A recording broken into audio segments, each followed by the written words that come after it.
მშვიდობისა დღეს სამშაბათია და 23 საათზე პირველი არხის ეთერშია პირველი თემა. კიდევ ერთი მოწოდება დიალოგისაკენ ოპოზიციას ხელისუფლებასთან მოლაპარაკებასა და თანამშრომლობას დღეს საქართველოს პრეზიდენტიც ურჩევს.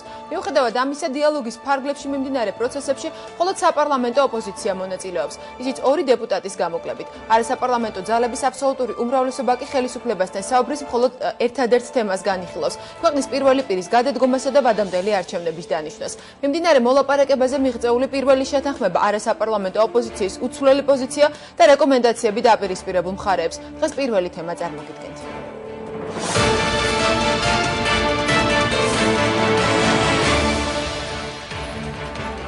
ხელისუფლების კიდევ ერთი შეთავაზება ოპოზიციას. მიხეილ სააკაშვილი პოლიტიკურ ოპონენტებს უთანხმოების დიალოგის საშუალებით დაძლებას თავაზობს. ალტერნატივა დიალოგს, ერთმანეთის მოსმენას, კომპრომისების ძიებას და ამ ძველ პრაქტიკაზე უარის თქოს, რომ მე თქვენი აზრი არ მაინტერესებს. ამაზე ჩვენ ყველა მოვიგებთ. ყველაზე პატარა და ყველაზე რადიკალური ჯგუფთანაც კი მაინც საჭიროა დიალოგი, როგორი რადიკალური არ მოხდეს და ხშირად მიუღებელი ასეთვის მეტყველა. შეთანხმება სახელმწიფო კომისიის შექმნასა და საკონსტიტუციო ცვლილებებზე. საპარლამენტო ოპოზიცია ხელისუფლებასთან დიალოგს აგრძელებს.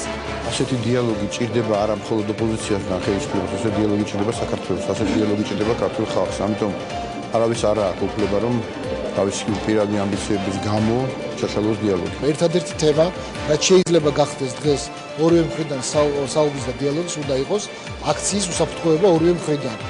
კონსულტაციების რეჟიმში განსახილველი პოლიტიკური თემები და დიალოგის რესურსი. პირველი თემის შეკითხვას პავლე კუბლაშვილი, გია თორთლაძე, კოტე გვასალიო პასუხებენ. ამბობს თუ არა უარს ხელისუფლებასთან დიალოგზე ირაკლი ალასანიას ალიანსი და რა დოზით იღებს პასუხისმგებლობას საპროტესტო აქციებზე ალიანსი საქართველოსთვის. თუ კი პრეზიდენტმა ამ ხალხის ნება გაითვალისწინა და თუ კი მას ექნება რეალური შემოთავაზებები, რომ დაждდეს სალაპარაკოდ საკუთარ ხალხთან, რა თქმა უნდა, დიალოგის შესაძლებელი იქნება ამ შემთხვევაში. არსებობს თუ არა და რა პირობებში დიალოგის რესურსი. რამდენიმე წუთში ირაკლი ალასანია პირველი თემის სტუდიაში. აქციები თუ პოლიტიკური კონსენსუსი. როგორ აფასებენ შექმნილ ვითარებას და რა რეკომენდაციებს თავაზობენ მხარეებს სამეფო კლუბი და პარლამენტს გარეთ მყოფი ქრისტიან-დემოკრატები. ჩვენი მიზანია რომ სამოქალაქო მშვიდობმა ჩვენმა საზოგადოებამ წყნარ ვითარებაში შეძლოს ცვლილებების გატარება და მიაღწიოს კონსტიტუციურ რეფორმებს. რამდენად რეალურია გარდამავალი მთავრობის შექმნა და კონსტიტუციური ცვლილებების განხორციელება. გადაცემის დასკვნის ნაწილში გიორგი ბურჯანაძის პოზიცია. ეს პირველი თემა პირდაპირ ეთერშია. ჩვენი გადაცემის პირველი ნაწილის სტუმრები არიან საპარლამენტო უმცირესობის წევრი, ფრაქცია ძლიერი საქართველოს თავმჯდომარე გია თორთლაძე და საქართველოს დემოკრატიული პარტიის პოლიტსაბჭოს წევრი კოტე გვასალია. საღამოშვიდობის ბატონობა. მადლობას მოგახსენებთ გადაცემაში მონაწილეობისათვის. ჩვენ საუბარს რამდენიმე წუთში დავიწყებთ, მანამდე გვაქვს პირდაპირ ჩართვა საქართველოს პარლამენტიდან. პირდაპირ ეთერში გვერდება პარლამენტის იურიდიული კომიტეტის თავმჯდომარე პავლე კუბლაშვილი. ბატონ პავლე, საღამოშვიდობის. მოგესალმებით, მივესალმებით ტელემაყურებელს, მივესალმებით თქვენს სტუმრებს. ბატონ პავლე, დიალოგის შემოთავაზება ხელისუფლების მხრიდან არის თუ არა ეს შემოთავაზება ადეკვატური იმ მოთხოვნებისა, რასაც აყენებს არასაპარლამენტო ოპოზიციური ძალების აბსოლუტური უმრავლესობა? ზოგადად მე მიმაჩნია, რომ დიალოგი არასდროს არ არის დაგვიანებული, დიალოგს ყოველთვის აქვს ძალიან კონკრეტული მიზანი და დიალოგი არის ერთ-ერთი საშუალება იმ პრობლემების მოგვარების, რაც საზოგადოებაში შეიძლება გროვდებოდეს. პოლიტიკოსები ყოველთვის უნდა ცდილობდნენ, რომ საზოგადოების წინაშე მდგარი პრობლემები მოაგვარონ დიალოგის გზით და ამ დიალოგში თავისი მონაწილეობით და არა პირიქით. სამწუხაროდ ძალიან დიდი ნაწილი პოლიტიკოსების დღეს ამჯობინებს, რომ საზოგადოება გამოიყენოს თავისი პოლიტიკური მიზნებისთვის. მე ვფიქრობ, რომ ეს გზა მცდარია და ეს გზა კონკრეტულ შედეგებამდე ვერ მიგვიყვანს. განსაკუთრებით ვერ მიყვანს ეს გზა იმ პრობლემების მოგვარებამდე, რასაც საზოგადოებაში ვაწყდებით. დღეს მე ვფიქრობ, საზოგადოებას ყველაზე მეტად აინტერესებს ის საკითხები, რაც უკავშირდება დასაქმების და სოციალურ პრობლემებს, რაც უკავშირდება ქვეყნის უსაფრთხოებას და მხოლოდ ამის შემდეგ შეიძლება მისთვის იყოს საინტერესო გარკვეული თეორიული შეხედულებების ხელისუფლებაც და ოპოზიციაც საუბრობს საზოგადოების ძალიან დიდი ნაწილის სახელით და ორივე მხარე ამტკიცებს, რომ საზოგადოებას აქვს რეალურად ის მოთხოვნები, რა მოთხოვნებსაც ისინი აყენებენ წინა პლანზე. თქვენ ამბობთ, რომ საზოგადოების დაკვეთა არის დღეს სოციალური და ეკონომიკური პრობლემები და არა ის, რაზეც საუბრობს ოპოზიცია, თუმცა განსხვავებული არგუმენტები აქვს ოპოზიციას, მაგალითად, მის ერთ-ერთ ნაწილს ალიანს საქართველოსთვის, რომელმაც გამოაქვეყნა მის მიერ ჩატარებული სახალხო პლებიციტის შედეგები და ამტკიცებს, რომ გამოკითხული თითქმის 9 მილიონიდან 86% უჭერს მხარს ფადამდელი არჩევნების ჩატარებას. მოდით ესე ვთქვათ, მე ვერავინ ვერ დამარწმუნებს, რომ მის ირგვლივ თუ ვინმესთან ქონდა შეხება და კითხა რა არის ამ ადამიანებისთვის ძალიან მნიშვნელოვანი ან პრიორიტეტული დღეისათვის. ამ ადამიანებს რომელიმეს დაესახელებინოს, რომ ყველაზე მნიშვნელოვანი შეიძლება არჩევნების ჩატარება იყოს, ეს არის ჩემთვის წარმოუდგენელი. ვფიქრობ, რომ ვისაც არ უნდა გაესაუბროთ თქვენს ირგვლივ ქალბატონი ნათია და მე იგივე ვთხოვდი თქვენ სტუმრებსაც, გაიხსენონ თუ ესეთი საუბრები გქონდათ ბოლო დროის განმავლობაში. ნებისმიერი ადამიანი დაასახელებს ორ პრობლემას, რომელიც მისთვის მნიშვნელოვანია როგორც ამ ქვეყნის მოქალაქისთვის. ეს არის ქვეყნის უსაფრთხოება და ეს არის ის ეკონომიკური კრიზისი, რომელიც გლობალური ეკონომიკური კრიზისიდან გამომდინარე შეეხო ჩვენ ქვეყანასაც. ამიტომ ეხლა თავს ვერ მოვიტყუებთ იმით, რომ საზოგადოებაში არის მოთხოვნა პოლიტიკური პროცესების. საზოგადოებაში მოთხოვნა არის იმ პრობლემების მოგვარების, რომელიც დღეს ძალიან აწუხებს მას. ეს პირველ რიგში, რა თქმა უნდა, არის უსაფრთხოების და სოციალური პრობლემების მოგვარება. ამიტომ ვფიქრობ, რომ პოლიტიკოსებიც ორიენტირებულები უნდა იყვნენ სწორედ ამ მიმართულებით თავიანთი პოზიციების წარმოდგენაზე. ჩვენ ბოლო კვირების განმავლობაში ვისმენთ ძალიან ბევრ მოსაზრებას იმასთან დაკავშირებით თუ როგორი უნდა იყოს ქვეყნის მოწყობა, მაგრამ არც ერთი კონკრეტული მოსაზრება სამწუხაროდ ჩვენი კოლეგებისგან, ჩვენი ოპონენტებისგან არ მოგვისმენია, როგორ უნდა გახდეს უფრო მიმზიდველი ეკონომიკური გარემო, ბიზნეს გარემო საქართველოში, როგორ უნდა დავძლიოთ ერთად ის პრობლემები, რაც უკავშირდება დასაქმებას, როგორ უნდა გავხადოთ სოციალური დახმარების პაკეტი კიდევ უფრო ხელმისაწვდომი ჩვენი მოქალაქეებისთვის. აი ამ საკითხებზე ფოკუსირება მე ვფიქრობ, რომ არის პოლიტიკოსების მთავარი მოვალეობა დღეს. თუ კი ხელისუფლება, დიალოგის ინიციატორი ხელისუფლება რეალურად მზად არის შედეგზე ორიენტირებული დიალოგისთვის, რატომ განსაზღვრავს წინასწარ იმ საკითხებს, რა საკითხებზეც უნდა ესაუბროს მას ოპოზიცია? აბსოლუტურად მართალი ბრძანდებით, დიალოგი არის პროცესი, რომელშიც წინასწარ რაღაც საკითხებით შემოზღუდვა ალბათ არ იქნება სწორი. ჩვენ სწორედ ეს გვინდა, რომ დიალოგის პროცესი არ იყოს ჩაკეტილი. ჩვენთვის არ არსებობს დახურული თემა, არ არსებობს საკითხი, რომელთან დაკავშირებითაც ჩვენ ყველაზე რადიკალურ პოლიტიკურ ოპონენტებთანაც კი ვერ ვისაუბრებთ და ვერ წარმოადგენთ ჩვენ არგუმენტებს. არის საკითხები, რომელზეც განსხვავებული პოზიციები გვაქვს, ბუნებრივია არის საკითხები, რომლის ირგვლივაც არგუმენტები როგორც ერთ, ისე მეორე მხარეს არსებობს, მაგრამ ეს არ ნიშნავს, რომ ჩვენ არ აგვაქვს შესაძლებლობა, რომ ვისაუბროთ ამ თემებზე და მივიღოთ კონკრეტული გადაწყვეტილებები. ძალიან ხშირად ჩვენი ოპონენტები დიალოგის პროცესს უკავშირებენ თავიანთ კონკრეტულ რამოდენიმე მოთხოვნას. მე არ ვფიქრობ, რომ ეს სწორი მიდგომა არის. დიალოგი არის პროცესი, რომლის განმავლობაშიც მოთხოვნები იცვლება. თუ მხარეები მართლაც მზად არიან იმისათვის, რომ შეაჯერონ თავიანთი პოზიციები ისე, როგორც ამას საზოგადოება მოითხოვს და ჩამოაყალიბონ ერთიანი პოზიცია ყველა საკითხთან დაკავშირებით, ეს იქნება წარმატებული დიალოგი. მაგრამ თუ რომელიმე მხარე შეეცდება, რომ დიალოგი ჩაკეტოს რაღაც ფარგლებში, განსაზღვროს რაღაც კონკრეტული საკითხები, შემოსაზღვროს კონკრეტული საკითხები. იყო თუ არა ამის მცდელობა ხელისუფლების მხრიდან, როდესაც პირველად დიალოგის ინიციატივით გამოსვლისას თავად ჩამოთვალა საპარლამენტო უმრავლესობამ გარკვეული საკითხების ნუსხა. დიახ, ჩვენ ჩამოთვალეთ სამი საკითხი, რომელიც მიგვაჩნია, რომ ყველაზე მნიშვნელოვანია ნებისმიერ სხვა საკითხთან შედარებით ჩვენი ქვეყნის მოსახლეობისათვის, მაგრამ ეს არ ნიშნავს, რომ ჩვენ ვართ დახურული რომელიმე სხვა საკითხთან მიმართებაში და ამაზე განცხადება გაკეთა არაერთხელ.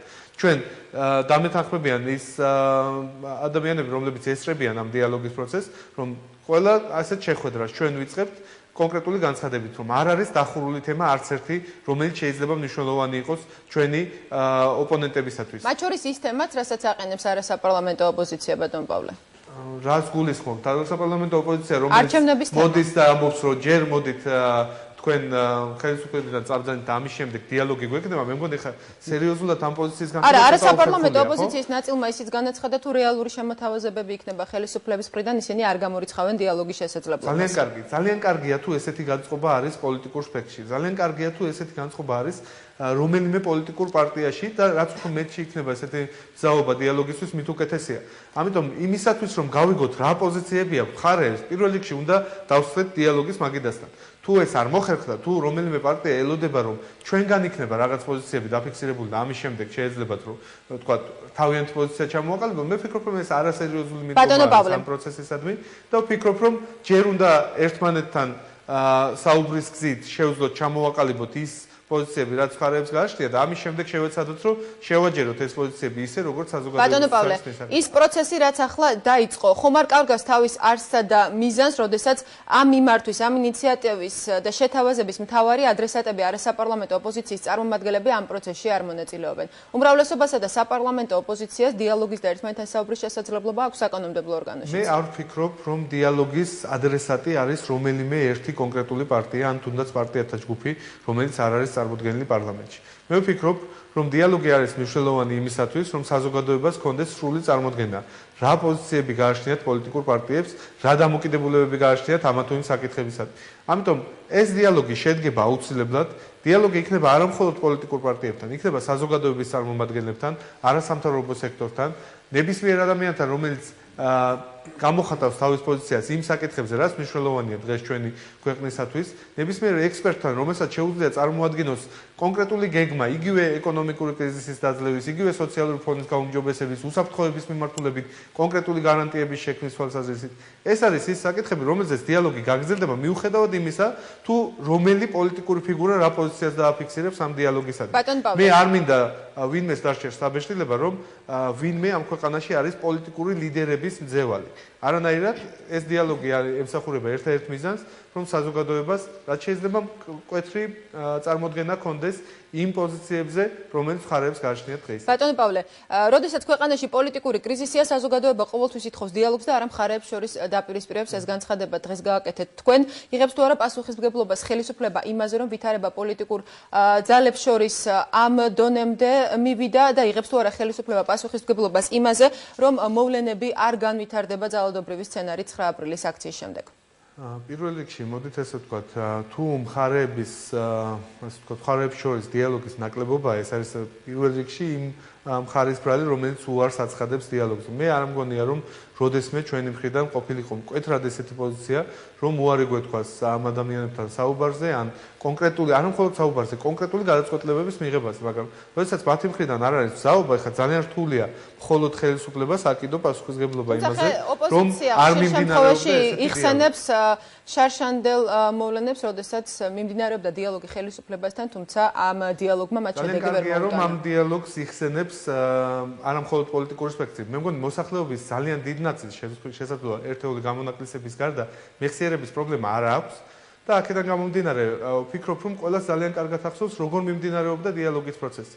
ჩვენ მუდმივად ვაწყდებოდით ულტიმატუმებს მათი მხრიდან, ძალიან კარგად გვახსოვს ალბათ ყველას ერთად, როგორი იყო ეს დიალოგი, როდესაც პოლიტიკური ლიდერები გამოდიოდნენ და ამბობდნენ, რომ აი 4 ჩვენი მოთხოვნიდან 3 დაკმაყოფილდა, ეხლა მე-4-ესაც ვაიძულებთ, რომ დაკმაყოფილდეთ, ეს დიალოგი არ არის.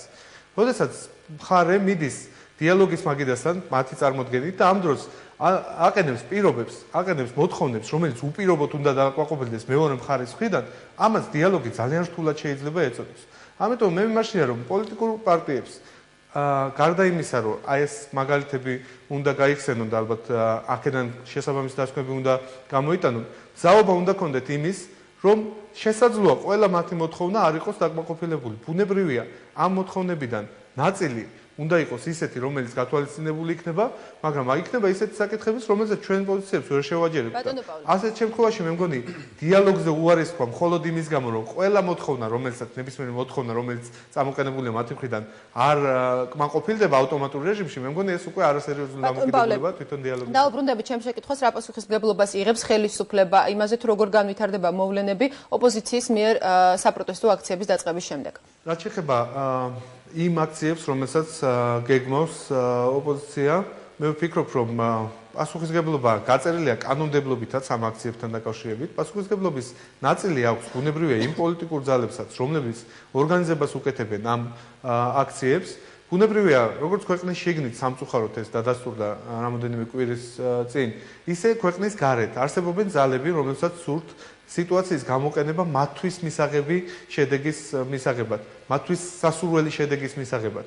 მაგრამ დარწმუნებული ვარ, რომ საზოგადოების ძალიან დიდი ნაწილი, რომელიც გამოხატავს ამ აქციაზე მშვიდობიანი ფორმით თავიანთ პოზიციას, ისევე როგორც პოლიტიკური სპექტრის ნაწილი, რომელსაც მართლაც სურს, რომ საზოგადოების პოზიცია დაფიქსირდეს მშვიდობიანი გზით, ამ საშუალებას გამოიყენებენ და არ მიცემენ არავის შესაძლებლობას, რომ ეს სიტუაცია გამოიყენოს რაღაც სხვა მიზნებისთვის გამოიყენოს ასამღვრევად წყლის, რომლის შემდეგაც უკვე თევზის დაჭერა შეეცდება. ეს არ არის ის სიტუაცია. პასუხისგებლობას რაში ხედავთ ბატონ პავლე? რაც შეეხება ხელისუფლების პასუხისგებლობას, მე დარწმუნებული ვარ, რომ ნებისმიერ ადამიანს ექნება საშუალება თავისი პოზიცია გამოხატოს მშვიდობიანი გზით. ეს იქნება მანიფესტაცია თუ მიტინგი, ამ მიტინგზე და მანიფესტაციაზე მონაწილეობის მეშვეობით. ხოლო ხელისუფლების პასუხისგებლობა არის პირველ რიგში იმაზე, რომ უზრუნველყოს უსაფრთხოება ამ ადამიანების, თუმცა ასევე ხაზი მინდა გაუსვა. ესეთივე პასუხისგებლობა ეკისრებათ აქციის ორგანიზატორებსაც, იმ პოლიტიკურ პარტიებს, რომლებიც პასუხისგებლობას იღებენ ამ აქციებს. თქვენ ამბობთ, რომ ნებისმიერ მოქალაქეს შეიძლება მიეცეს თავისი პოზიციის გამოხატვის შესაძლებლობა, თუმცა ოპოზიციის მხრიდან ისმის ის ბრალდებებიც, რომ რეგიონებში მოსახლეობაზე ხორციელდება ზეწოლა, რათა მათ ვერ შეძლონ აქციებზე თბილისში ჩამოსვლა. მე ვაკვირდებოდი ბოლო დღეების განმავლობაში ოპოზიციის აქტივობას რეგიონებში და მინდა ვთქვა, რომ ალბათ თუ ვინმე ნახა ეს კადრები ან ნახა ეს შეხვედრები, დარწმუნდებოდა, რომ მხარდაჭერა მათი ამ ნაწილში შეიძლება უფრო ნაკლებიც იყოს, ამიტომ მე არ მინდა ეხლა ვისაუბრო რაიმე შეფასება მივცე ამ პროცესს, ალბათ ეს უფრო პოლიტოლოგების ასე ვთქვათ ფუნქციაა, ვიდრე პოლიტიკოსების. ვფიქრობ, რომ თუ ესეთი კონკრეტული ფაქტები არსებობს, მათზე რეაგირება აუცილებლად იქნება და ამიტომ თუ ვინმეს აქვს კონკრეტული ფაქტი, აუცილებელია რომ ეს გახმაურდეს, რათა ჩვენ შევძლოთ რომ რეაგირება მოვახდინოთ მას. დიდი მადლობა გადაცემაში მონაწილეობისათვის. პირველი თემის შეკითხვის პირდაპირ ეთერში პარლამენტის იურიდიული კომიტეტის თავმჯდომარე პავლე კუბლაშვილი პასუხობდა. ჩვენ განვაგრძობთ დიალოგს სტუდიაში. ჩვენი სტუდიის სტუმრები არიან კიდევ ერთხელ შევახსენებ მაყურებელს ფრაქცია ძლიერი საქართველოს თავმჯდომარე გია თორთლაძე და საქართველოს დემოკრატიული პარტიის წევრი კოტე გვასალია. კიდევ ერთხელ საღამოშვიდობისა ბატონებო. ბატონ გია, ულოცავთ ხარებას ყველა ქრისტიანს. მოგილოცავთ მეც და ჩვენს მაყურებლებსაც. ბატონ გია, თქვენი იმავე პარტიის თავმჯდომარის გახლავართ, რომელი პარტიის წარმომადგენლის ბატონი კოტე. კი ბატონო. თქვენი როგორც საპარლამენტო ოპოზიციის მონაწილეობა ამ პროცესში, რომელიც დაიწყო ხელისუფლების მხრიდან დიალოგის ინიციატივის წამოყენების შემდეგ. რამდენი შედეგიანი შეიძლება იყოს ეს იმ ფონზე, როდესაც ამ შეთავაზების ადრესატთა დიდი ნაწილი არ თანხმდება დიალოგს? მე პირდაპირ გეტყვით, რომ როდესაც ხარ პოლიტიკაში, ეს არის ძალიან დიდი პასუხისმგებლობა. მე პირდაპირ გეტყვით იმასაც, როდესაც ჩვენ შევედით პარლამენტში, ეს პასუხისმგებლობა ავიღეთ ჩვენ თავზე, ანუ გადავედით ჩვენ დიალოგის რეჟიმში. როდესაც შეიქმნა ანტიკრიზისული საბჭო, ეს პირდაპირ ნიშნავდა დიალოგის რეჟიმში გადასვლას, ასე რომ მე არ მჭირდება მოწოდება ახლა არც ხელისუფლებიდან, არც სხვა ვინმისგან, რომ მე უნდა ვიყო დიალოგის რეჟიმში. პარლამენტის უმცირესობა, ანტიკრიზისული საბჭო და ყველანი ჩვენ დეპუტატები, ვინც ვართ პარლამენტში, პრაქტიკულად ვიმყოფებით დიალოგის რეჟიმში. გასაგებია, მაშინ ასამსახურება ეს კონკრეტული ინიციატივა, როდესაც საუბარი არა იმაზე, რომ ცალკე მიმდინარეობს. არა, აქ არ არის საუბარი იმაზე, რომ მხოლოდ ჩვენ ვიყოთ დიალოგის რეჟიმში, იმიტომ რომ ჩვენ დიალოგის რეჟიმში სხვადასხვა ძალიან ბევრი საკითხები გადაწყდა ანტიკრიზისული საბჭოს მეშვეობით, 17 შეთანხმება მოხდა ხელისუფლებასა და ოპოზიციას შორის, ოპოზიციას, რომელსაც ჰქვია საპარლამენტო ოპოზიცია.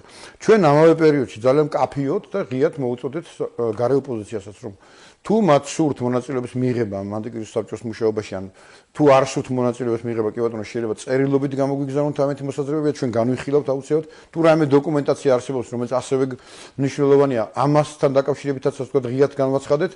ამიტომ ეს რეჟიმი, რა თქმა უნდა, ყველასთვის მისაღები იყო, ანუ ჩვენთვის მისაღები იყო, რომ ნებისმიერი გამოხმაურება ნებისმიერი პოლიტიკური პარტიისა თუ ლიდერის მხრიდან მისაღები იყო ჩვენთვის და ჩვენ ამას განვიხილავთ. სამწუხაროდ მათგან არ მიგვიღია ასეთი თქვენ მოელოდით, რომ მათგან წარმოვიდო და თანხმობა ამ დიალოგზე? ისეთ რა, როდესაც შიმშილობ 17 დღე რა ქვია საარჩევნო კოდექსზე და დღეს ვიწყება საუბარი საარჩევნო კოდექსზე და ხდებით პარტიები და 7 პარტია ვართ გაერთიანებული ხა ამ ჯგუფში, რომელიც მუშაობს და უამრავი არასამთავრობო და საერთაშორისო ორგანიზაციები და ხდებით ამ საკითხებზე სამუშაოდ და იქ ვიკრიბებით და ვიწყებთ მუშაობას და უცბად პოლიტიკური პარტიები ამბობენ, ჩვენ არავითარ საარჩევნო კოდექსზე არ ვიმუშავებთ.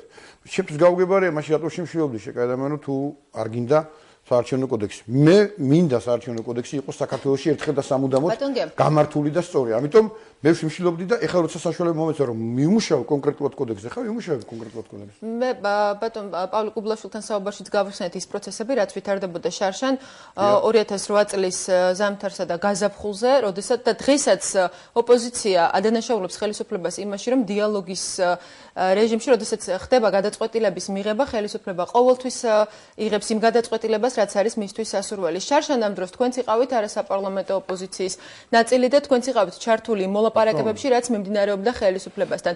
იყო მაშინ შედეგიანი ეს დიალოგი? ეხლა რო გითხრათ, რომ ძალიან შედეგიანი იყო, ყოველს ვიტყვი. მაგრამ შედეგებს მივახციეთ რაღაც ეტაპზე. რაღაც შედეგებს მივახციეთ. რამოდენიმე პატივ მაგათაც მე ერთხელ ვესწრებოდი ასეთ შეხვედრას და 5 ადამიანი იმ დღეს განთავისუფლდა. ეხლა აქ საუბარი არ არის იმაზე, როდის რა დროს და რა შედეგები მიღწეული იქნა.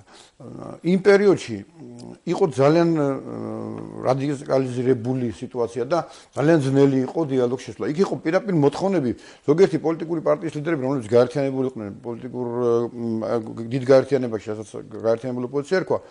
თანახმანი არც იყვნენ კიდევ შესულიყვნენ და ყოფილიყვნენ დიალოგის რეჟიმში. ეს მათი ნება იყო და დავშვათ ვიღაცა შედიოდა, ვიღაცა არ შედიოდა, მაგრამ ვიმეორებ ჩვენ მას მერე რაც ვართ პარლამენტში და მუშაობთ აკრიტიკულ საბჭოში, ჩვენ გვაქვს საშუალება ვიმუშაოთ კონკრეტულ საკითხებზე. ეხლა ეს რატომ მოხდა? იმიტომ მოხდა, რომ ხელისუფლებამ დაინახა, რომ ალტერნატივა არ აქვს დიალოგს და ჩვენს დავინახეთ, რომ ალტერნატივა არ აქვს. ამის გამო მოხდა თუ იმის გამო მოხდა, ჩვენ ვართ ამ დიალოგის რეჟიმში და მე შემიძლია შედეგები დაგიდოთ, პირდაპირ მაგიდაზე დავდო პუნქტები, ანუ 17 შეთანხმება, რაზეც ჩვენ შევთანხმდით. მე არ ვამბობ, რომ ეს ახლა ამან გამოიყვანა ქვეყანა მდგომარეობიდან. ეს ამ პროცესს გულისხმობთ, რომელიც რამდენი დღეა დაიწყო? 5 თვის განმავლობაში ანტიკრიზისულმა საბჭომასაც მიაღწია. მაგრამ და დღესაც მიმდინარეობს პროცესი. დღეს მიმდინარეობს პროცესი, ჩვენ მე მუშაობ ჯგუფში, რომელიც მუშაობს. არა, მე ვგულისხმობ ამ კონკრეტულ ფორმატს, ორი შეხვედრა გაიმართა უკვე დიმიტრი შაშკინთან, სწორედ ამაზე მაქვს საუბარი. მიიღეთ უკვე რამე შედეგი? ჩვენ არა, შედეგი არ მივიღეთ, იმიტომ რომ მე არ ვიყავი თბილისში, ეს ერთი და არ ვესწრებოდი ამ შეხვედრას, ესწრებოდა ჩვენი პოლიტიკური მდივანი. აქ უნდა მომხდარიყო, ასე ვთქვათ, შეჯერება და მოსვლა, ანუ მოსულიყვნენ პოლიტიკური ძალები, რომლებიც არ თანხმდებიან დიალოგზე. ეს პოლიტიკური ძალები ესაც დღესაც ამაზე ძალიან არავითარი დიალოგი. ამიტომ ეს ჩემთვის, როგორც დემოკრატიული პარტიის თავმჯდომარისთვის, საერთოდ როგორც ადამიანისთვის, რომელთვისაც ღირებულია ძალიან დემოკრატიული ღირებულებები, საერთოდ მნიშვნელოვანია, ძალიან გაუგებარია, რატო არ შეიძლება ჩვენ ვისაუბროთ. არასაპარლამენტო ოპოზიციამ განაცხადა კატეგორიული უარი, თუმცა მიუხედავად ამისა, ეს პროცესი გრძელდება მათი მონაწილეობის გარეშე. ბატონო გოგო, თქვენ როგორ ფიქრობთ, აქვს თუ არა ამ დიალოგს, ექნება თუ არა ამ დიალოგს რეალური შედეგი, როდესაც არასაპარლამენტო ოპოზიციის ძალიან დიდი ნაწილი, თითქმის მთელი არასაპარლამენტო ოპოზიცია აცხადებს ამ პროცესში მონაწილეობაზე უარს? პირველ რიგში მინდა კითხვა დავსვათ, თქვენ არ მოგეჩვენათ ბატონი პავლე კუბლაშვილის გამოსვლა ზედმეტად თვითდაჯერებულად? ცოტა საზეიმო განწყობა არ დაკრავდა ამას. მე გუშინ ჩამოვედი გერმანიიდან, ევროპაში ქართველები კანკალებენ რა მოხდება 9 აპრილს და ასე თვითჯერებულად და ასე დარწმუნებულად ლაპარაკობს ადამიანი. თქვენ არ მოგეჩვენათ თქვენ ცოტა ზედმეტად თვითდაჯერებული მისი გამოსვლა? მე დავსვამ კითხვებს უმჯობესია მე ესე მომეჩვენა. კი ბატონო. და რაც შეეხება ოპოზიციას, ჩვენ პირველ რიგში იმისთვის მოვედით, რომ მოსახლეობას განუმარტოთ, რატო არ ვაპირებთ 9 აპრილის საპროტესტო აქციაში მონაწილეობის მიღებას. პირველ რიგში იმიტომ, რომ გაერთიანებული ოპოზიცია დღეს, რომელიც ინიციატორი არის ამ საპროტესტო აქციების, სერიოზულად დაცილდა დემოკრატიის ფუნდამენტურ პრინციპებს, იმ ფუნქციასა და მოვალეობას, რომელსაც უნდა ასრულებდეს ნებისმიერი ნამდვილად ოპოზიციური პარტია. აი, რას გულისხმობ? თქვენ როგორ ვონიათ, ეხლა მე ქართულ ფეხბურთზე ვისაუბრებ? იმიტომ დავიწყე, რომ რასაც გულისხმობ ეს თქვა. ბრძანეთ. კი ბატონო. მე-20 საუკუნეში ის რაც უხსოვარი დროიდან შესწავლა მიმდინარეობდა მოსახლეობის განწყობა ფსიქიკის, ეს ყველაფერი იქნა მეცნიერულ დონეზე აყვანილი. როდესაც ოპოზიცია ცდილობს, რომ ხელისუფლება რაც შეიძლება მეტად დაამციროს, მით უმეტეს ხალხის სწრად გამოიყვანოს, ამით ცდილობს ერთი კი არა 10 კურდღელი ერთად დაიჭიროს. პირველ რიგში ეს ოპოზიციას, რომელსაც არჩევნების მომენტში პროგრამაც კი არა აქვს, საშუალებას აძლევს თავისი ფუნქცია დააფიქსიროს. ეს იდეა არაერთმა ოპოზიციონერმა პოლიტიკოსმა აიტაცა. ჩვენ აქ პირდებით თაფლის მდინარეებს სამაგიეროდ სააკაშვილისგან გაგანთავისუფლებთ. ამას მოყვა შემდეგ მათი მხარდამჭერები ტელევიზიით აჩვენებდნენ, რომ თურმე ნუ იწყვი, ჩვენ იმიტომ ვემხრობით მათ, რომ ისინი არაფერს არ ყვირდებიანო. შეიძლება და გვეფიქრა, როდესმე 21 საუკუნის საქართველოში სამოქალაქო ცნობიერება ამ დონეზე დაკნინებული იყო? შეიძლება როდესმე გვეფიქრა, რომ საქართველოს ყველა კუთხიდან ადამიანები, ეს გაწამებული ადამიანები ჩამოგვეყვანა იმისათვის, რომ ვადამდელი არჩევნები დანიშნულიყო და შემდეგ ოპოზიციის მიერ წარდგენილი საპრეზიდენტო კანდიდატი ასე მიემართა მას ამორჩევლებისთვის. იცით, უკაცრავად პროგრამა არ მაქვს, მაგრამ აი აქ ზეპირად ვიცი, ყოველი თქვენგანი როგორ დავასაქმო. ეს თქვენი კრიტიკა ბატონ გიას სამართით არა, ეს არის კარგი გამოსავალი. მოდით აზრს მივყვეთ ბოლომდე. ზეპირად ვიცი, კარგია რა, მთელ სოფლიოში საუკეთესო სპეციალისტები, ოპოზიციის მხრიდან ეკონომისტები წელში წყდებიან იმისათვის, რომ აუხსნან მოსახლეობას, აი ამ რეფორმებით შევძლებთ ამდენი და ამდენი პროცენტით უშევართა რიცხვის დაწევას. და ჩვენ თავაზობთ მოსახლეობას, ამ გაწამებულ მოსახლეობას, იმ აზროვნებას, რომ თურმე უკაცრავად და ჯიგრულ ამბავში უნდა გვენდონ. არის თუ არა ეს კრიტიკა მიმართული ბატონი გიას მისამართით? რა თქმა უნდა, ყველას მისამართით არის. როდესაც ის სიდგა იმ კონკრეტული საპრეზიდენტო კანდიდატის გვერდით, რომელზეც დაწყებული პრეზიდენტიდან, შემდეგ მეორე პირი პარლამენტის თავმჯდომარე ქალბატონი ნინო, გიორგი ხაინდრავა, კობა დავითაშვილი, ყველამ აღიარა. ჩვენ რო არ ვაღიაროთ ჩვენი შეცდომები, ეს არის მკრეხელობა მართლა, როგორ შეიძლება მე არ დამიშვია შეცდომები მხოლოდ იმიტომ, რომ პოლიტიკაში არ ყოფილვარ. თუმცა დღეს ხართ. თუმცა დღეს მოვდივარ რა. როგორ შეიძლება ეს შეცდომა არ დაგვეშვა? მაგრამ შეიძლება ჩვენ დემოკრატიაზე ვისაუბროთ, იმენაზე, როდესაც ადამიანებს ვესაუბრებით, რომ თურმე პრეზიდენტობის კანდიდატს წარმოადგენთ, რომელიც ყოფილა ქართული ტრადიციებისა და ყველა საუკეთესო ინტელექტის გამოვლინება. მოდი, დღევანდელ ვითარებას გადმოვიდეთ, ბატონო. დღეს არ არის ეს ვითარება, ის არის, რომ ჩვენ დღიდან საბჭოთა კავშირის დანგრევისა, თურმე ჩვენი მთავარი ამოცანა ყოფილა, რომ ზვიად გამსახურდი არის გიჟი. ქართველები ჩვენ ხო კარგი ხალხი ვართ. აი ამ კაც გავისტუმრებ და მე ყველაფერი კარგად იქნება. მოვიდა ედუარდ შევარდნაძე. ადამიანების აგრეთვე საზოგადოების სოლიდური ნაწილი ამტკიცებდა, რომ ეს ადამიანის მიზან მიმართულად ეწევა ქართველი ხალხის გენოციდს. აი ეს კაცი უნდა გაუშვათ, იმიტომ რომ ბატონი რეზო ესაძე როგორც ამბობდა, რომ მამა ჩემი არ მახსოვს ისე კარგად, როგორც ბატონი ედუარდი არისო, აი ეს კაცი წავა და მე დამთავრდება ყველაფერი. დღეს ახლა ჩვენი პრობლემა ყოფილა ერთიანი გაერთიანებული მოძრაობა და მიშა. კი ბატონო, რაში ხედავთ თქვენ პირადად გამოსავალს? ხო, გამოსავალს იმაში ვხედავ, რომ სამწუხაროდ აი ამ ერთმანეთ შორის საუბარს და დიალოგს. მე იმიტომ ვთქვი ეს ფრაზა, რომ ბატონი პავლე კუბლაშვილის გამოსვლა ზუსტად ასახავს ხელისუფლების განწყობას, რომ აი ეს ყველაფერი, აი ესეთი მძიმე ვითარება აქამდე მივიდა და პასუხისგებლობა პირველ რიგში ხელისუფლებას ეკისრება იმაზე, რომ როდესაც დააკვირდნენ, რომ ყველაფერს გავაკეთებთ იმისათვის, რომ პირველ რიგში მოსახლეობის სამოქალაქო ცნობიერება გაიზარდოს, ამისათვის გააკეთეს იმდენად, რამდენადაც ჩვენ ვართ დამოუკიდებელი სახელმწიფო და მოსახლეობა გამოცდილებით რაღაცა სწავლობს, მაგრამ გაცნობიერებულად ნაბიჯი არ გადაგვიდგამს ამისათვის და მე რო ბატონ გიას შევხვდი და რომ ვიფიქრეთ, რომ მართლა გააღიზიანებს მოსახლეობას ახალ პარტიას როცა ვქნით, ერთადერთი რამაც გადაგვაწყვეტინა ამ პარტიის შექმნა ის იყო, რომ ყველა ის მითი, რომელზეც მუშაობდა ცარიზმის დროიდან რუსეთი, შემდეგ საბჭოთა კავშირის პერიოდში, აი ეს მითი დღემდე ცოცხალია.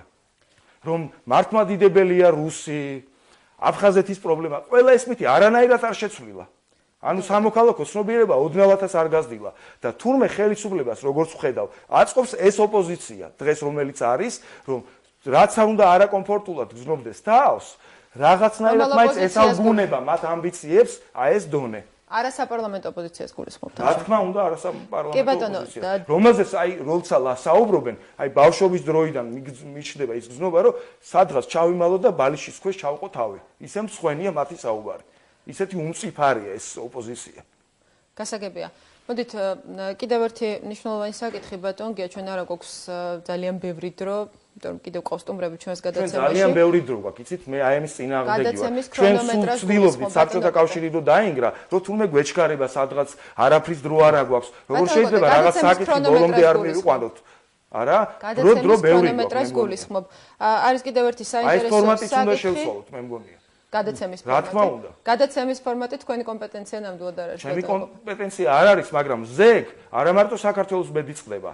მთელი მსოფლიო უყურებს კუვეიტიდან და მაროკოელმა არაბებმა გამომაცილეს, რომ მსოფლიო, რომელიც დღეს მსოფლიოს უსაფრთხოების საკითხი წყდება და საქართველოში აპრილის მოვლენები როგორ დამთავრდება, ეს ჩვენ გვაინტერესებს. ისრაელი უყურებს ამას, ამას უყურებს აღმოსავლეთ ევროპა, რა მოხდება ზეგ საქართველოში. ყველა საინტერესებს და პირველ რიგში იმ ადამიანებს, ვინც ცხოვრობს საქართველოში. ადამიანები, რომ ისაო, თურმე სადღაც წყდება ჩვენი ბედი და ჩვენზე არაფერი დამოკიდებული არ არის. აი ეს მხოლოდ ტერმა შეიძლება თქვას, ჩვენზე არის ყველაფერი დამოკიდებული. ერთი ადამიანის ბედიც კი თუ კი ღმერთი წამს, არასოდეს არ გადაწყდება უჩვენოთ. გასაგებია. უმეტეს ერისნება. გასაგებია თქვენი პოზიცია. ბატონ გია, რადიკალურად განსხვავებული პოზიცია აქვს თქვენგან, თქვენსავე თანაფრაქციელსა და თანაპარტიელს გია ცაგარეიშვილს.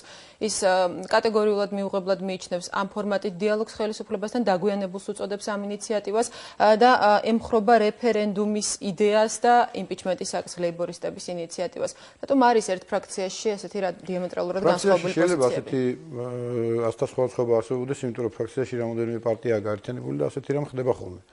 რაც შეეხება პარტიას, მე მინდა ასე ვთქვათ, მოგახსენოთ, რომ ოფიციალურად დღეს გია საგარეიშვილმა გააკეთა განცხადება პარტიის პოლიტსაბჭოს ხმაზე, რომ მან დატოვა პარტია.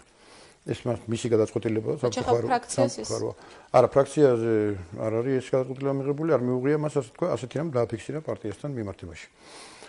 და ბუნებრივიც არის, იმიტომ რომ ჩვენ ბევრ რაღაცაში ალბათ პირდაპირ გეტყვით, რაზეც შეიძლება გქონდა ასასხვაობა, მე პირდაპირ ვამბობ, რომ საქართველოში მუსილებს აზრი, რომელიც ჩემთვის აბსოლუტურად მიუღებელია, ეს არის რუსეთ-საქართველოს ომი, სადაც მუდმივად ჩვენ გვესმის ერთ და იგივე, ამიტომაც არ მივდივარ მე ერთ-ერთი მიზეზი, სწორედ მარტო ის არ არის, რომ ბურჯანაძე იდგება ან მოღაიდელიან მიუღებელი ჩემთვის ხალხი, მაგრამ მარტო ეს არ არის მიზეზი. მიზეზი გახავთ ის, რომ პოლიტიკური პარტიები, რომლებიც ოპოზიციაში იმყოფებიან, მუდმივად აფიქსირებენ. საქართველოს დაიწყო ომი.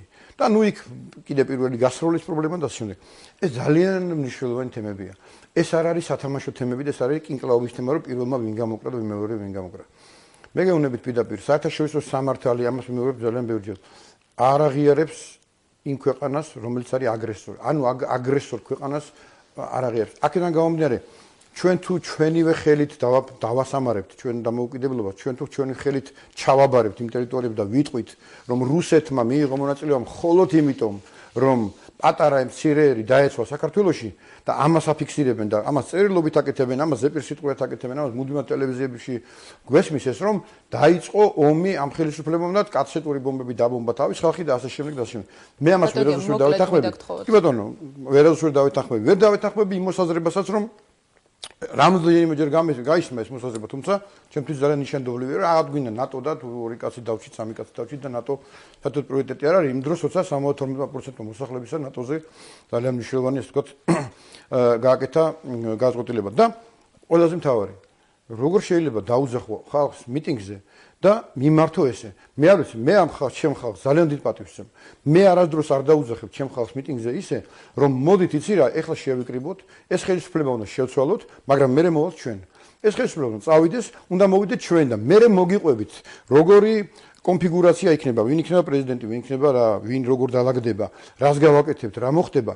ამას პოსტფაქტუმ პირდებიან საზოგადოებას. ეს ჩემთვის მიუღებელია, ეს არ არის დემოკრატიული პარტიების და დემოკრატიულად მოაზროვნე ხალხის პრინციპი. ამის გამო, რომ მე, ესე იგი, ხედავ რომ რუსი 30 კილომეტრში დგას, ფოთაშორის, როცა ჩვენ აქციებს ვაწყობდით წინა წლებში 2007-დან დაწყებული.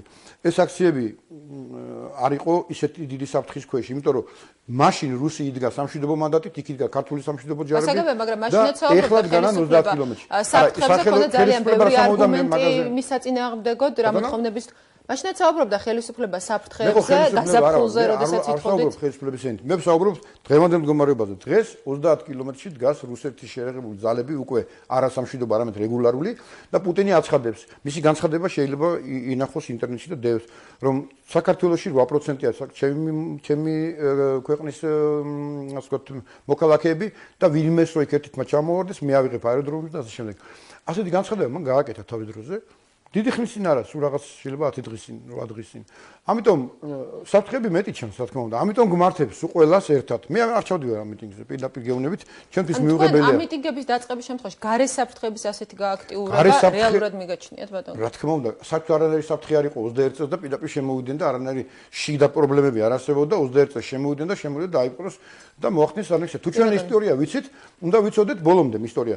არავითარი საფრთხე არ არსებობდა, შიდა პრობლემები არანაირი არ არის. 1801 წელს შემოვიდნენ, ქართლ-კახეთის სამეფო გააუქმეს იმერეთის სამეფო ისტორია ძალიან მნიშვნელოვანია. დავასრულე. ერთ წელს ვიტყვი დავასრულე. ძალიან მოკლედ, ბატონო, დავასრულოთ საუბარი. ამიტომ აფხაზეთიც ესე დავკარგეთ ჩვენ, ცხინვალის რეგიონიც ესე დავკარგეთ, ეხლა დამატებით კიდევ ახალი ტერიტორიები დავკარგეთ. სწორედ ამის გამო, რომ პირდაპირ უაპელაციო დღეად შემოდიან. რა უნდათ მახათასთან რო დაბომბეს, რა უნდათ თბილისიო დაბომბეს, რა უნდათ ფოთში და რა უნდათ სენაკში რა. ეხლა ხვალ ვერ გაიმეორებენ იგივეს იმ მიზნითაც ამბობენ, ჩვენ დემოკრატიას დავიცავთ, ჩვენ ოპოზიციას ვიცავთ, ასე შემდეგ. დიდი მადლობა, ძალიან დიდი მადლობა. თქვენ ახსენეთ ფორმატის შეცვლაზე და მე ძალიან კარგად მახსოვს პრეზიდენტობის კანდიდატი მოვიდა და მე ამაზე წერდი 24 საათის ფურცლებზე. რომ დაგტუქსათ როგორც პატარა ბავშვი და გითხრათ რომ თქვენ არა გაქვთ საუბრის უფლება საერთოდო. როგორც კი ხმა ამოიღეთ იმ წუთშივე შეგაწყვეტილად და მაშინაც როდესაც თქვენ ბრალდებაზე წავიდა ლაპარაკი თქვენ რომ საკუთარი თავი დაგეცვათ მაშინაც შეგაწყვეტინათ და გითხრათ თქვენ უფლება არა გაქვთ საუბრისო არაფერი ეს არის მისი პრობლემა ეს არის რესპონდენტის პოლიტიკური კულტურის პრობლემა რომ დემოკრატია დაამკვიდრონ და ხმამაღლა გამოაცხადეს რომ ტვინში ვერ აქვს კარგად საქმე სააკაშვილს აძლევს ხმასო აი შეიძლება ამ ადამიანებმა დემოკრატია დაამკვიდრონ? როდესაც სტუმარი ბრალდებებს უყენებს გადაცემის წამყვან ჟურნალისტს და მას არ აძლევს კითხვების დასმის საშუალებას, ეს არის რესპონდენტის კულტურის გამოვლინება და ეს არის მისი პრობლემა. შეიძლება ამ ადამიანებმა რაიმე დემოკრატია გასაგებია, მაგრამ ეს არ ეხება გადაცემის ფორმატს, ბატონო კოტე, მოდი შევთანხმდეთ ამაზე. ძალიან დიდი მადლობა გადაცემაში მონაწილეობისათვის ჩვენი სტუდიის.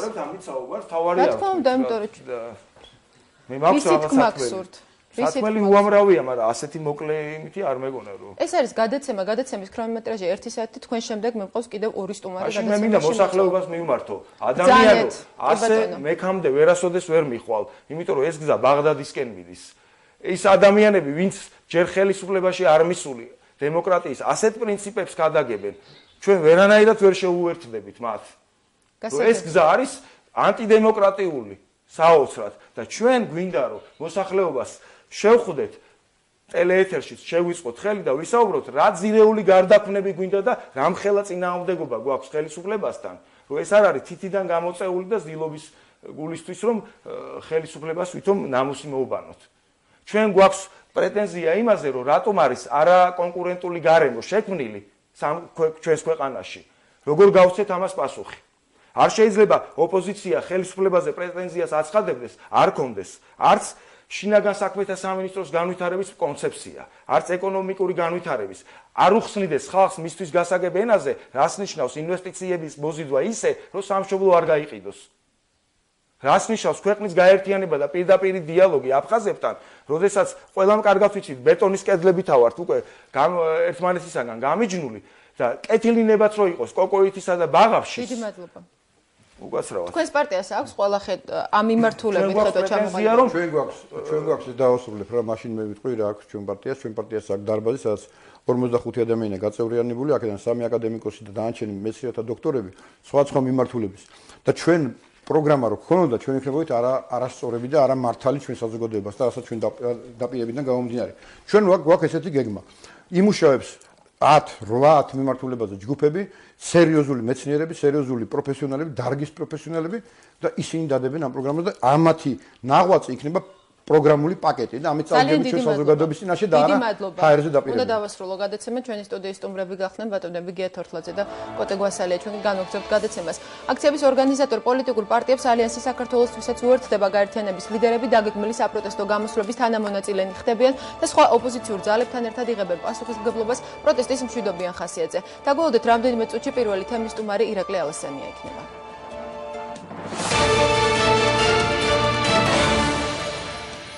პირველი თემა პირდაპირ ეთერშია ჩვენი სტუდიის სტუმარი გახლავთ ალიანსის საქართველოსთვის ლიდერი ირაკლი ალასანია საღამოშვიდობის ბატონო ირაკლი.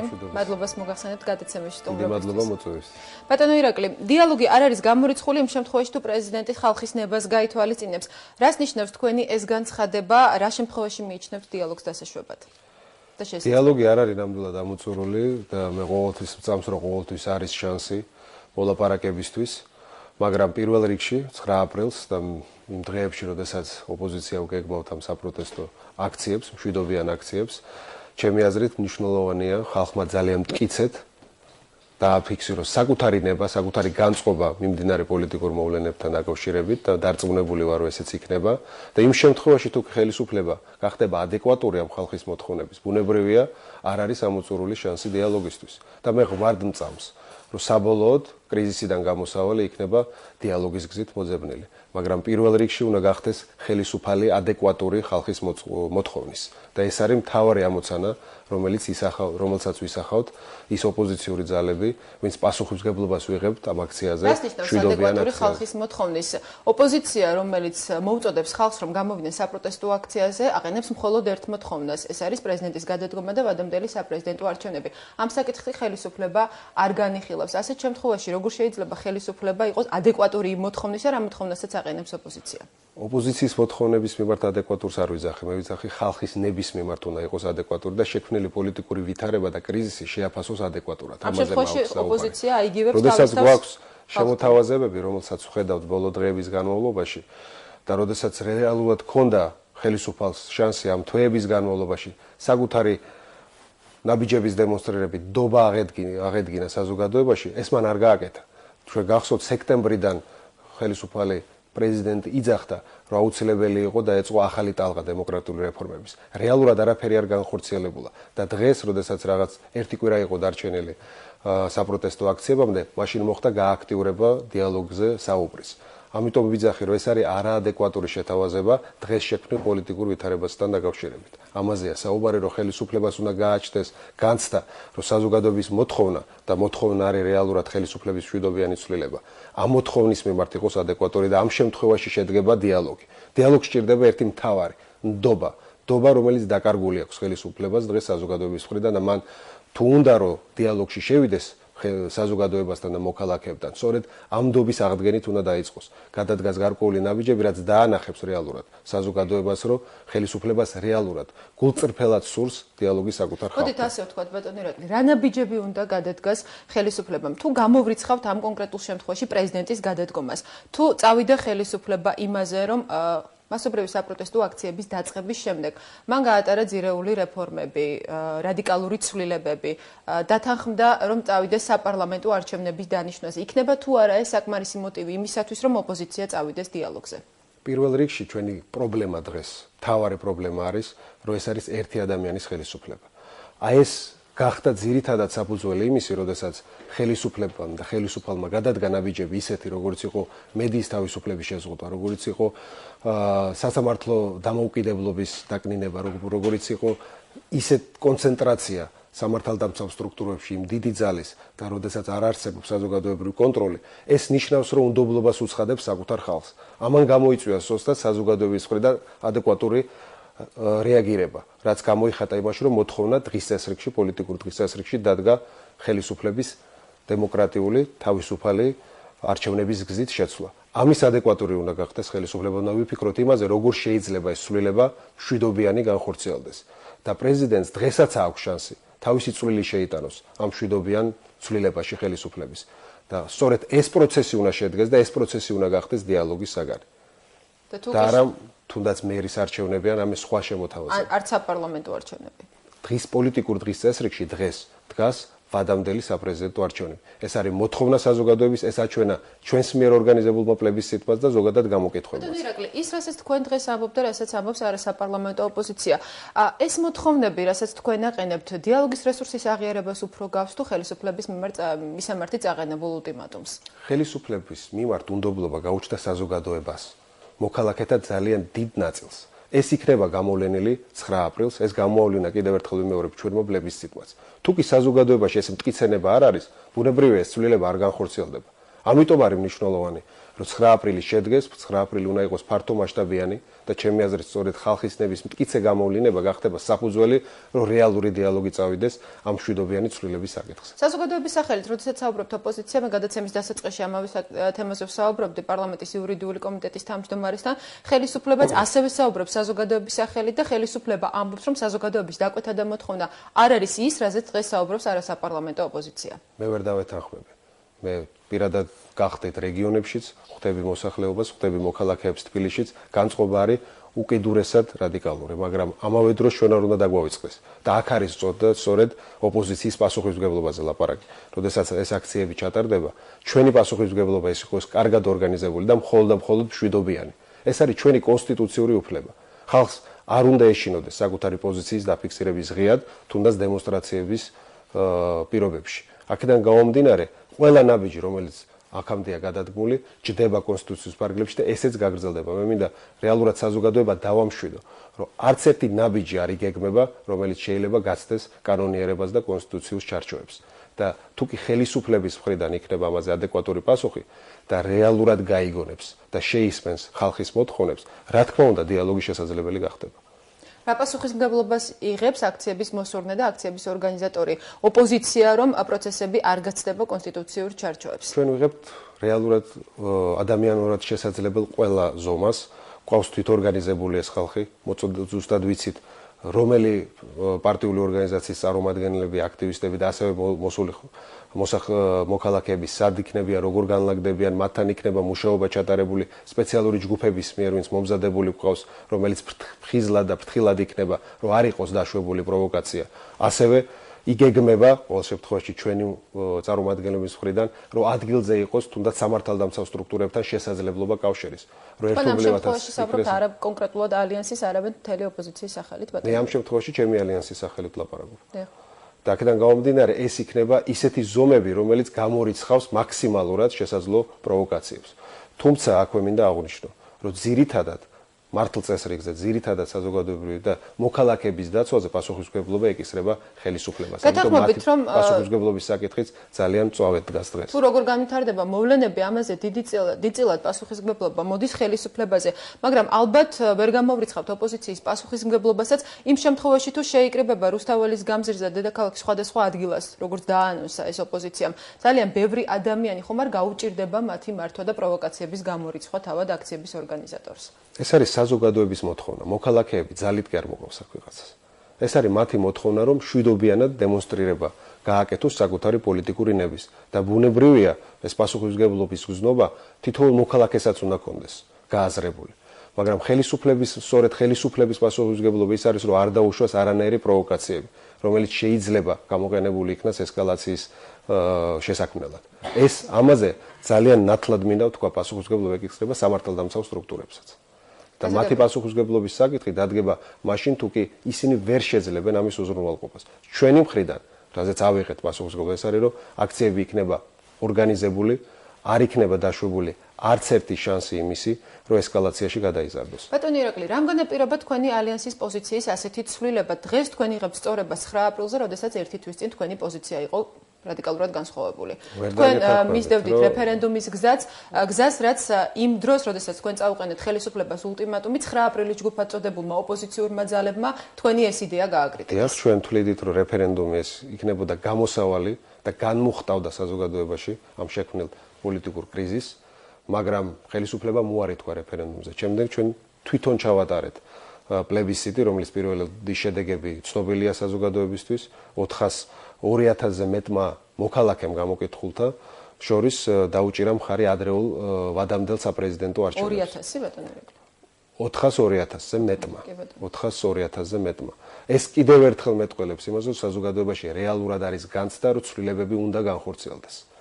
და რაც შეეხება ჩვენ დამოკიდებულებას 9 აპრილთან დაკავშირებით არასდროს არ ყოფილა სხვანაირი, ჩვენ თვლიდით, რომ 9 აპრილი უნდა ყოფილიყო და გახდება კიდევაც კონსოლიდირებული ნების გამოვლინება მოქალაქეების და ჩვენ ვაპირებდით ყოველთვის მონაწილეობის მიღებას. ეხლა უკვე ალიანსი რეალურად დადგება იქ, სადაც დგას და დადგება საქართველოს მოქალაქეები. არ არის ურთიერთგამომრიცხავი ის განცხადები, რაც კეთდებოდა თქვენი მხრიდან ადრე, რომ ხელისუფლება უნდა შეცვლილიყო მხოლოდ კონსტიტუციურ ფარგლებში, მოვლენები არ უნდა გასცემოდა კონსტიტუციურ ჩარჩოებს, იყო საუბარი რეფერენდუმზე, შემდეგ პლებისციტზე.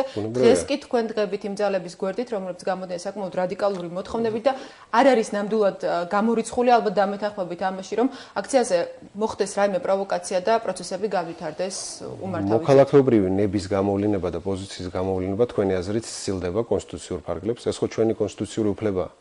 აკატეგორიათ გამოსვლას არ გულისხმობ ამ შემთხვევაში, რა შეიძლება მოხდეს. სწორედ მაგას ვლაპარაკობთ ჩვენს და ეგ არის საფუძველი ამ ჩვენი აქციების, რომ ეს არის კონსტიტუციური ნება, როდესაც საზოგადოებაში არის ესეთი დიდი უნდობლობა ხელისუფლების მიმართ და ხელისუფლების მხრიდანაც არის უნდობლობა საკუთარი ხალხის მიმართ.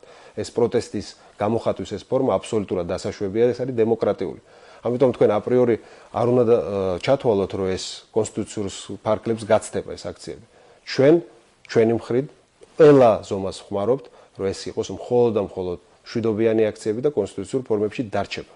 საზოგადოებას ასევე აინტერესებს, არის თუ არა ხელისუფლება ადეკვატური ამ საზოგადოების ნების გამოვლინების და თუ ადეკვატურია, მაშინ შესაძლებელი გახდება, რა თქმა უნდა, დიალოგის რეჟიმში ამ კრიზისის განმუხტვა. ბატონო ირაკლი, კიდევ ერთი შეკითხვა დიალოგზე და შემდეგ გადავალთ კიდევ სხვა საინტერესო საკითხებზე. როდესაც თქვენ პირველად გამოხდით საზოგადოების წინაშე როგორც ოპოზიციონერი და გააკეთეთ პირველი საჯარო განცხადება, მაშინ ამბობდით, რომ ნებისმიერ ვითარებაში გამოსავალი მოიძებნება კომპრომისებით. დღეს ოპოზიცია რა კომპრომისისთვის არის მზად? კომპრომისები შესაძლებელი გახდება, როდესაც დიალოგი იქნება გულწრფელი და ნდობა გაჩნდება მხარეებს შორის. ამ ნდობის გაჩენას აქვს შანსი 9 აპრილის საპროტესტო აქციების მიერ, თუ კი ხელისუფლება გაითვალისწინებს ხალხის ნებას. და ამ შემთხვევაში ბუნებრივია ოპოზიციას მზად არის საკუთრივ დაჯდეს ამ მოლაპარაკების მაგიდაზე პრეზიდენტთან და ეს ოპოზიციის მოთხოვნა არის, რომ პრეზიდენტთან უნდა შედგეს ეს შეხვედრა, შეიძლება ეს ღია ეთერითაც მოხდეს, რათა საზოგადოებამ დაინახოს, რომ დიალოგის რეჟიმში წყდება რეალურად მათი ნების გამოვლინების რეალიზაცია. ამიტომ არის ძალიან მნიშვნელოვანი. ღია ეთერში შეხვედრა, თუნდაც წამოვიდეს ამაზე ხელისუფლება, იქნება გულწრფელი და შედეგის მომტანი ბატონო. ღია ეთერში მე გულისხმობ ტრანსპარენტული უნდა იყოს ეს შეხვედრა. თორე თვითონ უშუალო მოლაპარაკებები თუ კი შედგა, ბუნებრივია ეს იქნება ჩატარებული მოლაპარაკებების ფორმატში. მაგრამ საზოგადოებისგან არ უნდა იყოს დამალული არც ერთი დეტალი, რაზეც მიდის საუბარი და მოლაპარაკების შედეგი უნდა გახდეს ისე რა ცნობილი საზოგადოების. ამას გულისხმობ ღია ეთერში.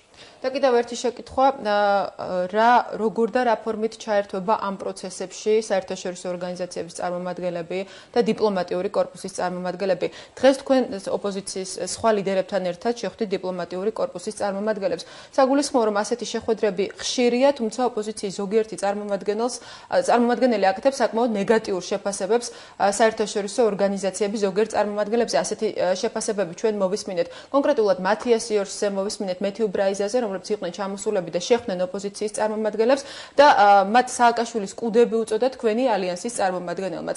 თქვენ დღეს ოპოზიციონერი და ყოფილი დიპლომატი. თქვენი ამჟამინდელი კოლეგების შეფასებას როგორ უყურებთ დიპლომატების პირველ რიგში მე მინდა აღვნიშნო, რომ ძალიან დიდი ინტერესია საერთაშორისო თანამეგობრობის მხრიდან, ბუნებრივია ამ აქციებთან მიმართებაში. დღევანდელი შეხვედრაც სწორედ ამის დასტურია. ადგილზე განთავსებული საელჩოები ძალიან დიდი ყურადღებით იქნებიან მობილიზებული, რომ მონიტორინგი და ზედამხედველობა გაუწიონ მიმდინარე მოვლენებს. აქედან გამომდინარე, ჩვენი სწორედ მიზანი დღევანდელი შეხვედრის იყო მიგვეწოდებინა ინფორმაცია იმაზე, თუ ჩვენ რა ზომებს ხმარობთ უსაფრთხოებისთვის და როგორ წარმოგვიდგენია მოვლენათა განვითარება მშვიდობიანი ფორმით პროტესტის გამოხატვასთან მიმართებაში. რაც შეეხება ახლა სხვა გამონათქვამებს მე კომენტარს არ გავუკეთებ. მე ერთადერთი რისი თქმა შემიძლია, რომ საერთაშორისო თანამეგობრობის აქტიური ჩაბმა ამ პროცესებში არის კიდევ ერთი ინსტრუმენტი იმისთვის, რომ მშვიდობიანად და კონსტიტუციურ ფორმებში წარიმართოს ეს მოვლენები. იმიტომ რომ მათი განწყობა, მათი დამოკიდებულება საქართველოს მიმართ არის აშკარად პოზიტიური, მათ უნდა დემოკრატიის განვითარება ქვეყანაში, მათ უნდათ რომ საქართველოს შედგეს დემოკრატიულ და ძლიერ ქვეყანად და ამის გამოყენება ჩვენზეა და ჩვენ ხალხზეა დამოკიდებული. ამას ერთს კიდევ დავამატებ, დღეს მართალია მთელი მსოფლიო გვიყურებს და გვიყურებს არა მარტო ჩვენი მხარდამჭერები, ჩვენი პარტნიორები, ასევე ჩვენი მეტოქეებიც. ამიტომ არის ყველას პასუხისმგებლობა, კიდევ ერთხელ ვიმეორებ, ყველას დაწყებული ხელისუფლებიდან, საზოგადოების, ოპოზიციური პარტიების, რომ საქართველოს დავანახოთ, რომ ღირსეულად შეძლებს ამ კრიზისიდან გამოსვლას. აქედან გამომდინარე, რა თქმა უნდა, ეს გამოსავალი იქნება რეალურ დიალოგში. თუ კი ხელისუფალი გაითვალისწინებს საზოგადოების და ჩვენი მოქალაქეების ნებას. ძალიან დიდი მადლობა, დიდ მადლობას მოგახსენებთ გადაცემაში მონაწილეობისათვის. დიდი მადლობა. ჩვენი სტუდიის სტუმარი გახლდათ ალიანსის საქართველოსათვის ლიდერი ირაკლი ალასანია. ჩვენ კი განვაგრძობთ გადაცემას. საქართველოს სამეფო კლუბის წევრები და პარლამენტს გარეთ მოღვაწე ქრისტიან-დემოკრატები ხელისუფლებასა და ოპოზიციას ქვეყანაში არსებული პრობლემების მოლაპარაკების გზით გადაწყვეტისკენ მოუწოდებენ. გარდამავალი მთავრობა და რეალური საკონსტიტუციო ცვლილებები. რა რეკომენდაციებს თავაზობენ პოლიტიკურ ოპონენტებს ქრისტიან-დემოკრატები? დაგვალდეთ პირდაპირ ეთერში რამდენიმე წუთში დავბრუნდებით. პირველი თემა პირდაპირ ეთერში ჩვენი გადაცემის დასკვნითი ნაწილი სტუმარი გახოთ ქრისტიან-დემოკრატიული პარტიის ლიდერი გია ბურჯანაძე, საღამო მშვიდობის ბატონო გია. მადლობა გადაცემის მონაწილეობისათვის. თქვენც ასევე მადლობა მოწვევისათვის. ბატონო გია, პირველ რიგში მინდა გთხოვოთ დღეს არსებული ვითარების შეფასება შესაძლოა თუ არა შედგეს დიალოგი დაპირისპირებულ მხარეებს შორის, როდესაც ხელისუფლების ინიციატივის მიუხედავად მოლაპარაკებათა პროცესში ჩართვისაგან თავს იკავებს ოპოზიციის დიდი ნაწილი. პირველ რიგში უნდა დავსვათ საკითხი, რამდენად გულწრფელია ხელისუფლება იმისათვის, რომ აწარმოოს ეს მოლაპარაკებები. მე მინდა ვთქვა, რომ ეს მთლად ასე არ არის. გარკვეულწილად ჩვენმა მეგობრებმა სცადეს დაკავშირება იმ პირებთან, ვინც აწარმოებს ამ მოლაპარაკებებს და შემიძლია ვთქვათ, რომ საკმაოდ ნეგატიური დამოკიდებულება იყო. თუნდაც ჯერ თორსალაძის კომისიიდან დავიწყოთ. ხა მე პირადად არავითარ დამირეკე, მაგრამ იგივე ჩვენი სამეფო კლუბის წევრების სურვილი იყო ამ მოლაპარაკებებში მონაწილეობა. და ვფიქრობ, რომ ხელისუფლება ძალიან წელავს ამ პროცესებს. ეს არის დროულად გადასაწყვეტი საკითხი და ქვეყნის საკითხია. ეს არ ეხება პიროვნებებს, ეს ეხება ქვეყანას და ყოველ ჩვენგანს. არსებობს თუ არა ამ დიალოგის რესურსი? რა თქმა უნდა არსებობს, დიალოგის რესურსი არსებობს და კონკრეტული გადაწყვეტილების რესურსი არსებობს თუ არა, ეგ არის საკითხავე. კონკრეტული გადაწყვეტილებებია მისაღები. კონკრეტული გადაწყვეტილების რესურსი თუ პოლიტიკური ნება ბატონო გია ბურჯანაძე? კონკრეტული გადაწყვეტილების რესურსი, იმიტომ რომ მოგეხსენებათ, ეს არის თავარი თემა დღეს თუ როგორი იქნება ჩვენი ქვეყანა მომავალში. ჩვენ გავიარეთ უამრავი რევოლუციები და არაფერი სიკეთე აქედან არ ყოფილა. საერთოდ რევოლუციური ცვლილებები იწვევს ძალიან მძიმე შედეგებს. ისტორიას თუ გადავხედავ და არც ერთ ქვეყანას სიკეთე ამისგან არ ქონია. მე ვარ ჩამოყალიბებული ევოლუციონისტი და ამიტომ მინდა რომ ერთხელ მაინც ქვეყანაში საკითხი გადაწყდეს განვითარების პროცესის შესაბამისად, ის რაც ქვეყანას სჭირდება. მე ასე ვაყალიბებდი ამ თემას და ამას წერდი იმ გაზეთების საშუალებით, რომელიც ჩვენ გვაძლევდნენ ამის საშუალებას.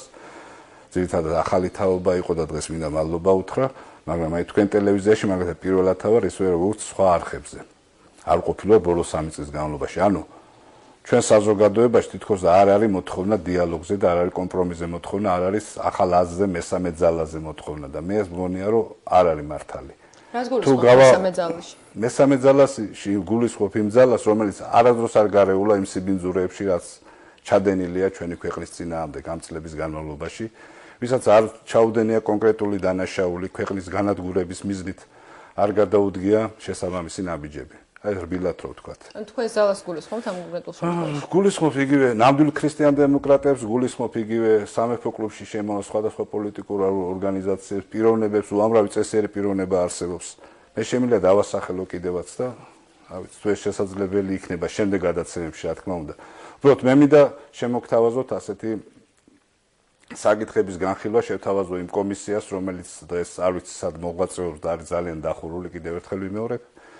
ეს არის კონსტიტუციური საკითხის დაყენება, იმიტომ რომ დღევანდელი კონსტიტუცია ეს არის ძალადობით მიღებული აქტი, რომელსაც პატივს არავინ არ ცემს, არც მოქალაქე, არც პრეზიდენტი. გამიგეთ? დადგა ეს საკითხი უკვე ამ ფორმატით გამართულ შეხვედრებზე და საუბრობენ იმაზეც მხარეები, რომ შეიქმნა სახელმწიფო კომისია, რომელიც ახალი კონსტიტუციის შექმნაზე იმუშავებს. თქვენ ინტერვიუ ახსენეთ, რამდენიმე დღის წინ პრესაში გამოქვეყნებულ ინტერვიუში თქვენ ისიც აღნიშნეთ, რომ უნდა შეიქმნას გარდამავალი მთავრობა ქვეყანაში.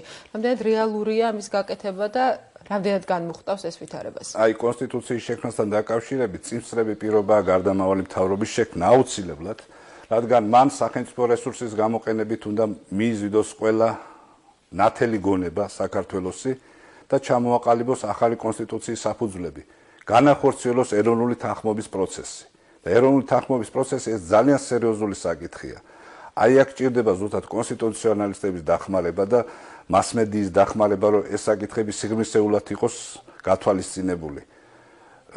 მე ვიტყოდი, რომ საქართველოში არიან ასეთი ხალხი და მინდა რომ დავასახელო, დავუშვათ იგივე მიხეილ სააკაშვილს ძველი მეგობრები ყავს ასეთი და ის მათ არ იხსენებს ხოლმე, მაგრამ გაიხსენოს გელა ჩორგოლაშვილი, გაიხსენოს ვახტანგ ბახტაძე. ასეთი ადამიანები და არა დაუშვათ არ იყოს ქვეყნის კანონმდებლები და საერთოდ მისი იდეოლოგიის გამსაზღვრელები დაუშვათ იგივე გიგა ბუკერია და თარგამაძე. გამიგეთ ძალიან დიდი განსხვავება ეროვნული მოძრაობიდან წესიერი საზოგადოები და ამ ადამიანებს დაუშვათ ყველა იცნობს. თუ კი ეკონომიკის განვითარებაზეა ლაპარაკი და როგორი ეკონომიკა შექმნათ, რა გავაკეთოთ, აუცილებელი არ არის მარტო ბენდუქიძე იყოს მენტორი. არსებობს ქვეყანაში და არის ისეთი ადამიანები, როგორც არის დაუშვათ ესეთი ადამიანი, როგორიც არის მაპატიეთ, ახლა ცოტა შევფეხდი. არის სხვა ადამიანები, მოკლედ, რომელთაც ამის გაკეთება შეუძლია და ძალიან ბევრია, რომელი ერთი დავასახელებოდ დავიბენი ახლა.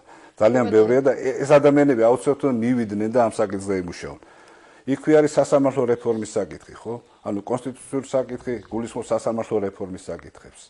ესეც უნდა გაკეთდეს. და ეს დროულად არის გასაკეთებელი. ამას ოპოზიცია ვერ გააკეთებს. ეს არის ხელისუფლების გადასაწყვეტი, ეს იმ შემთხვევაში გაკეთდება, თუ კი შეიქმნება ეროვნული გარდამავალი მთავრობა. მაპატიეთ ვერ გავიხსენე, გვარი დემორ გიორხელიძეს გულისხმობდი, როცა ეკონომიკის საკითხებზე ვიდოდა ყოფილიყო კონსულტანტი. როგორ უნდა შეიქმნეს ეროვნული გარდამავალი მთავრობა და როგორ უნდა იმუშაოს მან? ურთიერთშეთანხმებით ამ შემთხვევაში ახლა დაპირისპირებული მხარე არის ორი სერიოზული დაპირისპირებული მხარე, მათზე არის გადანაწილებული საზოგადოების ინტერესები და ესენი დაждდნენ და ურთიერთშეთანხმებით ჩამოაყალიბონ ხელისუფლება, რომელსაც ორივე მხარე ენდობა, თორე მე რომ მივიღო ასეთ ხელისუფლებაში მონაწილეობა 1000 რამეს დამწამებენ. ჩვენ უბრალოდ საზოგადოების წარმომადგენლები პროფესიონალები შევეცდებით, რომ გარკვეულწილად მონიტორინგი განვახორციელოთ ამ ხელისუფლების ქმედებებზე და შემდეგ საზოგადოებას ჩვენი აზრი მივაწოდოთ. აი ეს იქნება სულ, ოღონდ შედგეს შეთანხმება მათ შორის. თუ დღეს მოხდება ისეთი რამ, შევარნაძის დროს მოხდა და სრულ ხელისუფლება ერთი ძალისგან შემდეგ უცებ გადავა მეორე ძალის ხელში, ყველას დაპირება ჰაერში აღმოჩნდება და არავინ არ შეასრულებს იმ დაპირებებს ადრეს არის. ქვეყანა ისევ აღმოჩნდება სამოქალაქო ქაოსის წინაშე, ეს არის ელემენტარული დაიწყება ძალაუფლების ზონა. მოგვიანებით ეროვნულ თანხმობაზე როდესაც საუბრობთ, რამდენად შესაძლებელია ამის მიღწევა და წარმოდგენაც კი, თუნდაც მაშინ, როდესაც ქვეყანაში პოლიტიკური ძალები არიან ძალიან პოლარიზებულნი.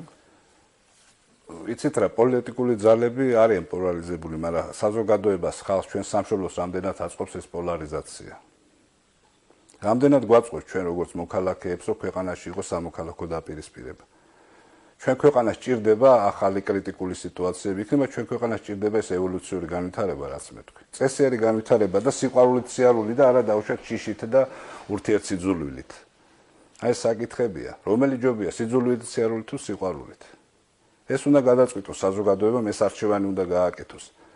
მე არაფერში ამჭირდება ეს ადამიანები, რომლებიც გუშინ იყვნენ ერთ ნავში, მეორე ნავში, მეორე მესამე ნავში. საზოგადოების არჩევანი ალბათ გამოჩნდება მაშინ, თუ რამდენი ადამიანი გამოვა და ჩაერთვება იმ პროცესებში, რა პროცესებსაც გეგმავს ოპოზიციის ძალიან დიდი ნაწილი ორი დღის შემდეგ. აი ხელისუფლების შეცდომა იმაშია, რომ ელოდება რამდენი ადამიანი გამოვა ქუჩაში, რამდენი მიიღებს მონაწილეობას. ისე არ უნდა რეფორმები, ისე არ უნდა ცვლილება. ეს არის მისი უზარმაზარი შეცდომა. თუ გამოვიდა 9 მილიონი, მაშინ უკან დაიხევს. თუ გამოვიდა 100,000, მაშინ არ დაიხევს უკან. ქვეყანას ცვლილებები ჭირდება, არის ძალიან მძიმე საგარეო პოლიტიკური ვითარება. ვართ კიდევ ერთხელ ვიტყვი, რომ ტერიტორიების დაკარგვა წინაშე და ამავე დროს თუ ასე გაგრძელდა, შეიძლება სხვა ქვეყნებმაც აღიაროს დე იურე ის სიტუაცია, რა დღეს არის დე ფაქტოდ. რადგან მე ჩვენ საუბრის დასასრულს მინდა გთხოვოთ თქვენ საუბრობდით შესაძლო სამოქალაქო დაპირისპირებას და სამოქალაქო დაპირისპირების საფრთხეზე. არის რეალურად ამის საფრთხე დღეს რა შეიძლება მოხდეს მას შემდეგ, რაც ოპოზიცია გეგმავს მასობრივი საპროტესტო აქციების დაწყებას? თუ ხელისუფლება დაელოდება იმას, რამდენი ადამიანი გამოვა ქუჩაში და არ დაიწყებს კონკრეტულ შეთავაზებას, დღეს ხვალზე კონკრეტული შეთავაზება. დაუშვათ მე ვთქვი, ახლა გარდამავალი ნდობის მთავრობა. ეს არის კონკრეტული შეთავაზება. შემდეგ ის რომ გარდამავალ მთავრობას დაევალოს ახალი კონსტიტუციის მომზადება. ეს დროს მოგვაგებინებს ელემენტარულად და გადაავადებს რაღაც ცუდ პროცესებს. მაგრამ ხელისუფლება ელოდება სამწუხაროდ იმას, რამდენი ადამიანი გამოვა. კიდევ ერთხელ ვიმოვით, თუ არ გამოვიდა ის რაოდენობა, ამ შემთხვევაში ის არაფერს არ განახორციელებს და კიდევ უფრო უარეს ჩიხში შევართ.